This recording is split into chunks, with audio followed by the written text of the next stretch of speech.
Ucrania ha lanzado una de las mayores contraofensivas de la guerra de 4 años. El 25 de junio, Zelensky entregó a su servicio de inteligencia, el SBU, una operación de 40 días, no una ola de drones al azar, sino una campaña programada, declarada. Su objetivo, en una sola frase, es forzar al agresor a la paz.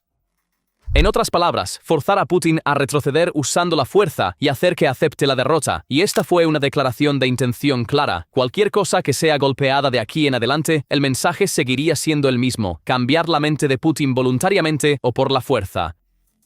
Horas después de la declaración, en la noche del 26 de junio de 2026, más de una docena de regiones rusas estaban bajo fuego, y tanto el momento como los objetivos dejaron claro que no era una coincidencia. Fue el primer acto de una campaña declarada. Queda una pregunta: ¿dónde se detiene este reloj de 40 días y por qué debería esa fecha, el 4 de agosto, inquietar al Kremlin?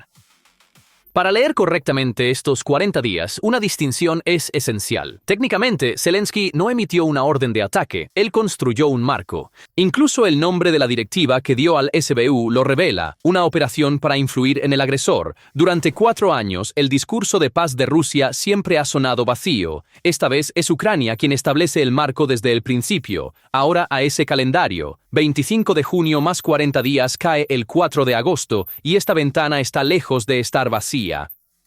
Dentro de ella se encuentra la cumbre de la OTAN en Ankara del 7 al 8 de julio, dentro de ella el 4 de julio, el 250 aniversario de América, y al final, el 2 de agosto, el día de las tropas aerotransportadas de Rusia. Y está ese fantasma. En agosto de 1991, el líder soviético Gorbachev fue a su dacha en Crimea el 4 de agosto. Ese descanso se convirtió en el inicio de un golpe fallido y del colapso de la Unión Soviética. Seamos claros, esto no es una profecía, sino una resonancia. Sin embargo, caer en tal fecha es un mensaje silencioso para aquellos que conocen su historia.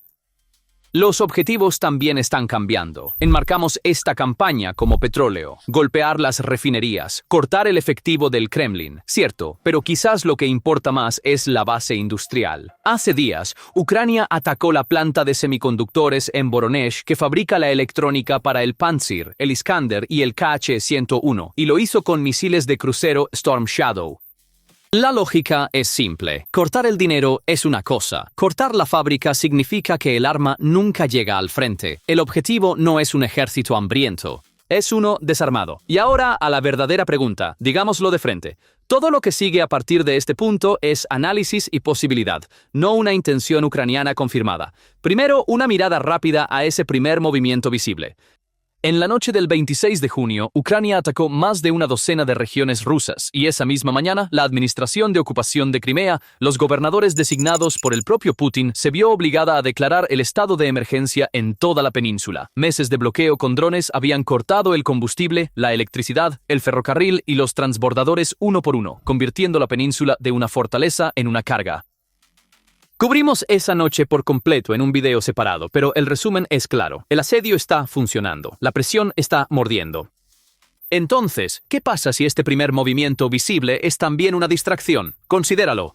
La presión sobre Crimea ya ha obligado a Rusia a concentrar sus defensas aéreas más costosas a lo largo de la línea Moscú-Valdai-Kerch, fijando la atención rusa en un solo lugar. La primera posibilidad, Ucrania mantiene a Crimea en riesgo tal como está, pero desplaza el peso real hacia el norte, hacia Moscú. Tiene cientos de miles de drones. Con incursiones constantes alrededor de la capital, puede mantener las defensas aéreas rusas fijadas allí en pánico. Un dron barato puede inmovilizar una batería de $1 millón en su lugar. Zelensky ha confirmado que Rusia está trasladando sus defensas aéreas para proteger Moscú. Una segunda posibilidad, una dimensión terrestre sorpresa. Atacar las concentraciones militares en Belgorod, Kursk, Rostov y Briansk a lo largo de la frontera con Ucrania para aliviar la presión sobre Donbass y Kharkov. Luego, tal vez un avance terrestre desde la dirección de Kharkov o Sumy. Mantener la proporción aquí. Ucrania tiene un serio problema de personal, y su propia guardia fronteriza dice que no hay preparación para un nuevo frente. Así que esto es distribución de presión, no conquista. Y un tercero, quizás el plan final. Si el verdadero objetivo es Crimea, golpearla antes de que pueda recuperarse y acelerar la huida de los civiles.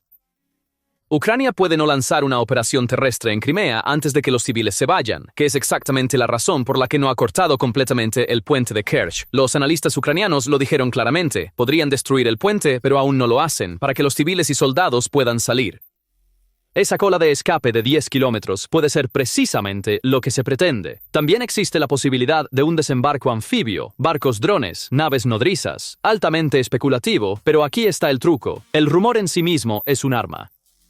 Incluso con bajas probabilidades, simplemente hablar de ello siembra ansiedad entre la población de Crimea y los planificadores de Moscú, y si no haces nada, eres el responsable cuando sucede. Todo esto puede ser cierto al mismo tiempo. El arma real es la incertidumbre en sí misma. Rusia tiene que defender todo a la vez, dispersando sus fuerzas y sus defensas aéreas. ¿Cuál es el señuelo? ¿Cuál es el plan final? Nadie lo sabe. Trata con sospecha a cualquiera que presente esto como un plan seguro. Y esto es parte de un mapa mucho más amplio que Crimea. Retrocediendo, lo que Ucrania está haciendo no son objetivos aislados. Está cerrando las puertas de Rusia a los mares una por una. 4 aguas separadas, una lógica. Primero, el Mar Negro. Con casi ninguna armada propia, Ucrania ha expulsado a la flota del Mar Negro de Rusia de aguas abiertas con drones y misiles. Los barcos huyeron de Sebastopol a Novorossiysk en el este, y la presión aumentó tanto que el 14 de junio de 2026, según el grupo partisano Atesh, la flota comenzó a mover incluso su cuartel general de Sebastopol a Novorossiysk, algunos oficiales trasladando a sus familias y vendiendo propiedades sin esperar órdenes oficiales. Rusia ya no puede operar de manera segura en el noroeste del Mar Negro. La idea de un asalto anfibio en Odessa, que una vez fue un objetivo principal, está descartada, una vez en Sebastopol, mientras que en mayo un depósito de petróleo en Novorossiysk, el nuevo refugio de la flota, también fue atacado. Entonces, Ucrania, con casi ningún buque de guerra propio, ha vencido efectivamente a toda una flota. En segundo lugar, el Mar de Azov, el lago interno de Rusia. Esta cuenca cerrada, que alimenta el frente sur a través de los puertos de Mariupol y Berdiansk, es tanto una línea de suministro como un refugio para parte de la flota. Los drones de esa noche también alcanzaron los cielos sobre Azov. Así que incluso el agua que Rusia consideraba más segura ya no es intocable, y a medida que Azov está bajo presión, reabastecer Crimea desde el sur se vuelve aún más difícil. Cada enlace roto en la logística del sur carga un poco más sobre el corredor terrestre restante. Tercero, mucho más al norte, el Báltico. Ucrania ha atacado los 2 mayores terminales de exportación de petróleo del Báltico de Rusia, Ust, Luga y Primorsk, juntos alrededor de 2 millones de barriles al día, repetidamente, uno tras otro en una sola semana. El ritmo fue tan intenso que los observadores escribieron que Kiev estaba tratando de destruir estos puertos irreparablemente. El resultado es claro. En solo una semana, del 22 al 29 de marzo, las exportaciones de petróleo rusas cayeron un 43%, costando aproximadamente $1.000 millones en ingresos perdidos. Además de eso, surgió un efecto secundario peligroso. Algunos drones se desviaron de su curso y cayeron en el espacio aéreo de los miembros de la OTAN Lituania, Letonia, Estonia y Finlandia, una nueva fuente de tensión en el flanco oriental de la alianza. Y más lejos de todos, el cuarto, el Caspio. El delta del Volga en Astrakán es la puerta de entrada de Rusia para las piezas de drones Shahed que llegan desde Irán. El puerto de Olya es el centro logístico de ese suministro. Ucrania ha atacado tanto la planta de procesamiento de gas de Astrakán como los barcos de carga que transportan componentes iraníes, por lo que la arteria que alimenta la fábrica de drones de Rusia también es un objetivo. Al final de esa arteria se encuentra la extensa planta en Yelabuga, donde Rusia construye miles de Shahed Gerans al año. Cortar la ruta del Caspio significa intentar dejar sin recursos a esa fábrica en su origen. El Mar Negro, Azov, el Báltico, el Caspio, 4 mares separados, una doctrina para cerrar las puertas de exportación, reabastecimiento y adquisición de armas de Rusia una por una. Crimea es simplemente el rincón más visible de ese mapa. Toda esta presión también funciona con un reloj, y para ver por qué ese reloj importa, tienes que mirar dentro de la ventana.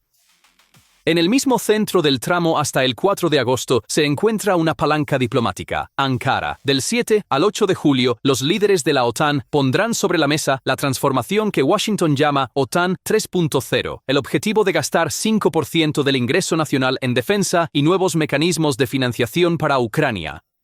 El Foro de la Industria de Defensa el 7 de julio abordará la producción de armas transatlánticas. Para Zelensky, esta cumbre es una oportunidad para obtener compromisos concretos de Occidente en el punto álgido de una campaña de presión de 40 días. Así que la operación puede estar programada para hacer que Rusia parezca lo más débil posible y Ucrania lo más ganadora posible justo antes de que las partes se sienten en Ankara, un reloj y también un foco de atención. La lógica de la presión es simple también. 40 días imponen una ventana de decisión a Putin, o se acerca a la mesa dentro de ese tiempo, en cuyo caso la presión ha cumplido su función, o se resiste, y con cada día que pasa, el apoyo de Occidente a Ucrania se fortalece aún más debido a la debilidad de Rusia. De cualquier manera, el reloj parece correr a favor de Zelensky. Para Putin es un vicio. A lo largo de 40 días, cada semana trae un nuevo golpe, un nuevo titular de que Rusia es débil. Acercarse a la mesa parece una admisión de debilidad. Mantenerse alejado une más al occidente en torno a Ucrania en Ankara. Entonces, el reloj es un mecanismo que aprieta al Kremlin de cualquier manera que se mueva, y es precisamente por eso que esto no es una ola aleatoria, sino una campaña de presión calculada. ¿Está funcionando toda esta presión en el interior? Basándose en documentos internos rusos obtenidos por la inteligencia extranjera de Ucrania, Zelensky ofreció cifras sorprendentes. La ansiedad entre los rusos ha superado el 50%, más alta que durante la operación Kursk. El 66% describe sus finanzas como difíciles. El 80% ve una gran crisis económica como inevitable. Pero tómenlos por lo que son. Estas son afirmaciones de Zelensky, no verificadas de manera independiente. La dirección puede ser correcta, pero son una afirmación, no un hecho. Según los mismos documentos, el panorama es duro para la economía también. Una sola empresa ha tenido que cerrar alrededor de 400 perforaciones petroleras. La refinación ha caído al menos un 10% en unos pocos meses, y el déficit federal se acercó a 80.000 millones de dólares para el quinto mes. Nuevamente, datos no verificables que Zelensky transmitió. También hay una nota independiente. Bloomberg estima que, a pesar de los altos precios del petróleo, la economía de Rusia puede haberse contraído en el primer trimestre del año. También hay datos verificados. El Ministerio de Defensa de Rusia dijo que derribó 8.849 drones en mayo, muy por encima de los 3.676 de enero, y aproximadamente un tercio de los ataques exitosos de Ucrania en 2026 ocurrieron solo en junio. Entonces, el volumen de la presión es real. Lo que se discute es qué tan profunda es la marca que deja dentro, y la calle va en ambas direcciones. La semana pasada, el volumen de misiles y drones de Rusia fue relativamente bajo, y un volumen bajo es a menudo una señal de que se está acumulando un gran ataque. En el mismo periodo, la planta de energía de Kremenchuk fue atacada, 6 personas resultaron heridas en Zaporizhzhia, y la lucha continuó en Kostiantynivka. Así que esto no es una victoria unilateral. Entonces, ¿a dónde podrían llevar todos estos movimientos? El cálculo no es unidireccional. Al menos 4 resultados diferentes están sobre la mesa al mismo tiempo. Primero, una espiral económica. Solo los ataques en el Báltico redujeron drásticamente las exportaciones de petróleo ruso en una semana. La refinación está cayendo. El déficit se está ampliando. Si este ritmo se mantiene, el flujo de ingresos que financia la guerra se reduce. Más allá de eso, este no es solo un problema de Rusia. Solo Ust-Luga suministraba alrededor del 8% de las exportaciones mundiales de nafta, y estos ataques repercuten en el mundo al mover los precios del petróleo. Aún así, esto es un estrangulamiento lento, no un colapso repentino. El crudo de Rusia sigue fluyendo a través de su flota en la sombra. Segundo, y lo más peligroso, el riesgo de propagación hacia la OTAN. En los ataques en el Báltico, algunos drones cayeron en Lituania, Letonia, Estonia y Finlandia. Un dron sobre Odessa activó una alerta y aviones de combate en la vecina Rumania. La inquietud que comenzó hace un mes cuando un edificio fue alcanzado en Rumania acerca un poco más el reflejo del artículo 5 de la OTAN a la agenda con cada nuevo incidente. Cada dron extraviado aumenta la posibilidad de que la alianza se vea más involucrada en la guerra, siendo para Ucrania a la vez una palanca y un peligro. Tercero, la represalia rusa. La otra cara de la moneda puede ser una ola de ataques masivos que Moscú está acumulando. Las semanas de bajo volumen suelen ser el presagio de una huelga masiva de 1, 2 o 3 noches. Y la infraestructura del segundo frente que toma forma en la frontera con Bielorrusia es un recordatorio de que la presión siempre va en ambos sentidos. Y cuarto, el verdadero objetivo, un resultado diplomático. El objetivo de esta presión es forzar a Putin a la mesa, pero es una apuesta. Si Rusia elige la escalada en lugar de la retirada, el marco de 40 días, destinado a forzar la paz, podría convertirse en una campaña que amplíe la guerra. Así que el resultado de este movimiento es multifacético, una apuesta que debilita a Rusia, pone en riesgo a la OTAN y podría invitar a una represalia masiva. Y debajo de toda esta imagen yace una sola asimetría. Un dron de $50.000 puede amenazar una batería de defensa aérea de $1 millón o una terminal de petróleo entera. Rusia tiene que defender 4 mares, 2 capitales y una península al mismo tiempo. Ucrania, con una herramienta casera barata e inagotable, puede cambiar la presión donde quiera. A largo plazo, es el lado costoso de esta ecuación desigual el que se desgasta. Para entender cómo este bloqueo marítimo estratégico está causando devastación física en el terreno, veamos ahora el frente sur, Zaporizhia. Putin había planeado todo. La esquina sureste del Oblast de Zaporizhia, la línea Orikhiv-Stepnohirsk-Kamianske, fue la zona ofensiva más sangrienta del frente sur a lo largo de 2025. Rusia había comprometido sus unidades más pesadas aquí, el 58º Ejército de Armas Combinadas, la 7ª División Aerotransportada, la 104ª División Aerotransportada y elementos de la 42ª División de Fusileros Motorizados. El plan era una maniobra de dos frentes, avanzando hacia el este desde Juliápole y hacia el oeste desde Orikhiv para apretar la ciudad de Zaporizhia. Stepnohirsk y sus alrededores habían sido parcialmente capturados con este propósito, y la carretera E105, la principal arteria norte-sur que conduce a Zaporizhia, había estado bajo amenaza. El avance fue lento y costoso, cada metro pagado con sangre, pero Rusia estaba ganando terreno, y el Kremlin informaba que la ofensiva del sur estaba avanzando. En la primavera de 2026, esta situación comenzó a cambiar. Cuando las fuerzas ucranianas aumentaron la presión de drones en el frente sur, se formó un umbral que alteró fundamentalmente el entorno operativo para las tropas rusas. Cambiar de posiciones se volvió arriesgado, el movimiento en terreno abierto se hizo cada vez más difícil y los convoyes de reabastecimiento se convirtieron en objetivos cada vez. En el año 2025, una posición rusa experimentaba un promedio de 3 a 5 contactos FPV por día. Para mayo de 2026, ese número había aumentado a 10 a 15 por hora.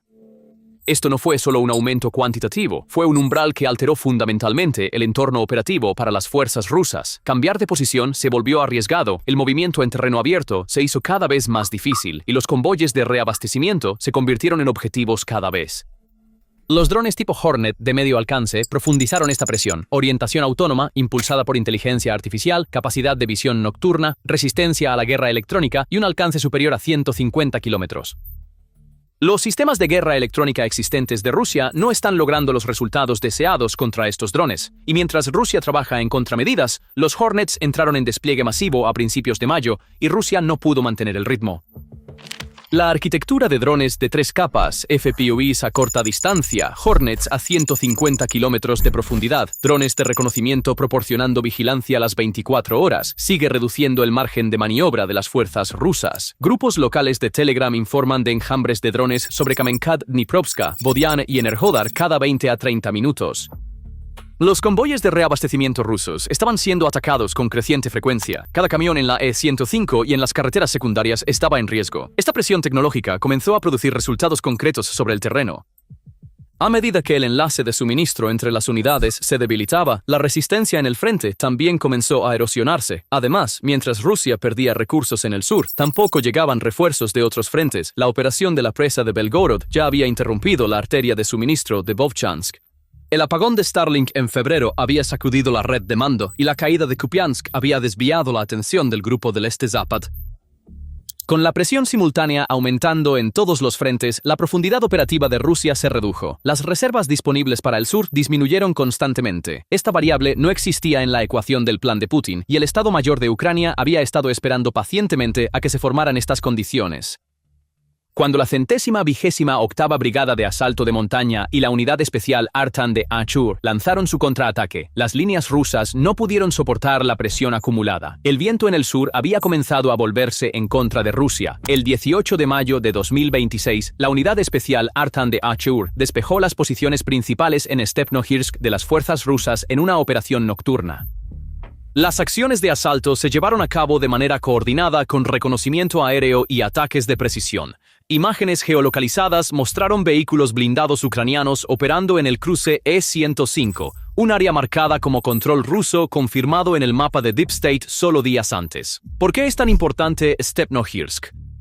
La ciudad se encuentra a 30 kilómetros al sur de Zaporizhia, en la E105. Rusia había estado utilizando su control de esta posición para planear llevar a Zaporizhia dentro del alcance de la artillería. Combinado con avances hacia Primorsk, creó la posibilidad de presionar la ciudad desde dos direcciones. El cambio de control de Stepnohirsk debilitó seriamente el flanco occidental de este plan. El analista Pasi Paroinen, del grupo Blackbird con sede en Finlandia, evaluó que Ucrania había lanzado una serie de contraataques en la dirección de Stepnohirsk y que la situación podría estabilizarse a corto plazo. A finales de mayo se confirmó que Stepnohersk estaba completamente bajo control ucraniano. La unidad especial Artan de Achur completó la operación que comenzó el 18 de mayo. Como centro administrativo del distrito de Vasilivka, la ciudad había estado bajo ocupación desde principios de 2022. Su liberación tiene un peso tanto simbólico como operativo. Las pérdidas no se detuvieron en Stepnohersk. Ucrania amplió su contraataque. Los informes del Instituto para el Estudio de la Guerra del 16 al 22 de mayo documentan avances simultáneos de Ucrania en 4 direcciones diferentes alrededor de Orikiv, al noroeste de Stepnohersk, al oeste de Steife, al suroeste de Piatikatki y al sureste de Mala Tokmachka. La 128ª Brigada de Asalto de Montaña de Ucrania avanzó al sur de Bilohiria y Novodanilivka. Un bloguero militar alineado con el Kremlin reconoció que no quedaban posiciones rusas en Novodanilivka y Mala Tokmachka, el pueblo que Rusia había mantenido bajo presión durante más de 4 años, más de 1500 días, ahora está bajo control ucraniano. Miles de soldados, toneladas de equipo, años de energía gastados en un solo pueblo. Ahora ese pueblo ha sido recapturado en una sola operación. Esta imagen sugiere que el enfoque de desgaste de Rusia en el sur no ha entregado los resultados esperados. Rusia pretendía desgastar a su oponente, pero cada vez más se convirtió en el que estaba siendo desgastado. El estado de Plavny sigue siendo incierto. Rebar dice, casi completamente perdido, pero el mapa de Deep State aún muestra un pequeño bolsillo ruso. Plavny se encuentra al sureste de Stepnohersk, en el punto de transición hacia Kamenskoye. Si cae completamente, se abre la posibilidad de presión directa sobre la línea de Kamenskoye, un umbral con potencialmente consecuencias mucho más amplias. Rebar resume la situación. Stepnogorsk y Plavny se han perdido casi por completo, junto con casi todas las ganancias territoriales logradas durante la ofensiva que comenzó a principios de 2025. Un año de arduo progreso perdido en poco tiempo, y quienes lo reconocen son los propios analistas militares de Rusia. La magnitud de las bajas rusas también es notable. Según los comandantes ucranianos, el soldado movilizado promedio sobrevive 12 minutos en el sector de Stepnohersk. Esta cifra no puede ser verificada de manera independiente, pero es consistente con la densidad de drones en el terreno y señala cuán intensa se ha vuelto la presión sobre las unidades rusas en esta área. La 7ª División B-Davy y elementos de la 42ª División de Fusileros Motorizados han sufrido daños graves. Según el análisis de Transform Ukraine, el 58º Ejército de Armas Combinadas ha perdido su capacidad ofensiva. Está intentando repeler contraataques ucranianos y mantener líneas frágiles. El plan de avance de 2 frentes hacia Orikiv ha dejado de funcionar efectivamente. El 58º Ejército ha pasado de la ofensiva a la defensa, pero el siguiente paso de esta retirada, la línea Kamenskoye-Shcherbaki, apunta a un umbral con consecuencias potencialmente mucho más amplias.